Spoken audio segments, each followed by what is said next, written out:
நீங்க என்ன பேசணும் முதல்ல சொல்லுங்க முதல்ல. நீ என்ன பேசணும் நீங்க சொல்லுங்க. மறுபிறவி பேச வேண்டிய மறுபிறவியை பத்தி வேற யார் சொல்லி கொடுப்பா? இது மறுபிறவியை பத்தி வேற யார் சொல்லி கொடுப்பா? ஆன்மீக சொற்பொழிவு. ஆன்மீகம்னா என்ன? ஆன்மீகம்னா என்ன? கல்வித்தரத்துல ஒரு நிமிஷம் மேடம், ஆன்மீகம் என்றால் என்ன? அரசு பள்ளியில ஆன்மீகத்தை பத்தி அரசு பள்ளியில ஆன்மீகம் பேசக்கூடாதுன்னு யார் சொன்னது? பேசக்கூடாது. ஏதாவது இருக்கா? லா இருக்கா? ஆமா இருக்கு. லா எந்த லால இருக்கு? அரசு பள்ளியில் ஆன்மீகம் பேசக்கூடாது எந்த லா இருக்கு? அரசு பள்ளியில் ஆன்மீகம் பேசக்கூடாது எந்த லா இருக்கு? இந்தியன் கான்ஸ்டிடியூஷன் லா சொல்லுதா? ஆமா நான் சொல்றது சிஇஓக்கு மேல நீங்க பெரிய அறிவு பெற்றவரா?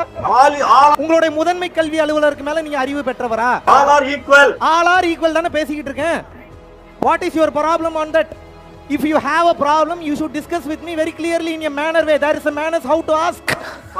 There is a reason how to ask. பாவ புண்ணியத்தை பற்றி ஒருவனுக்கு போதிக்காமல் ஒருவனுக்கு வாழ்வியலை எப்படி போதிக்க முடியும்? பாவ புண்ணியத்தை தெரிஞ்சுக்கலன்னா ஏகப்பட்ட பாவத்தை பண்ணுவான். எப்படி கத்துமா வாழ்க்கையை பத்தி? நீங்க சொல்லி கொடுத்தீங்களா பாவ புண்ணியத்தை பத்தி?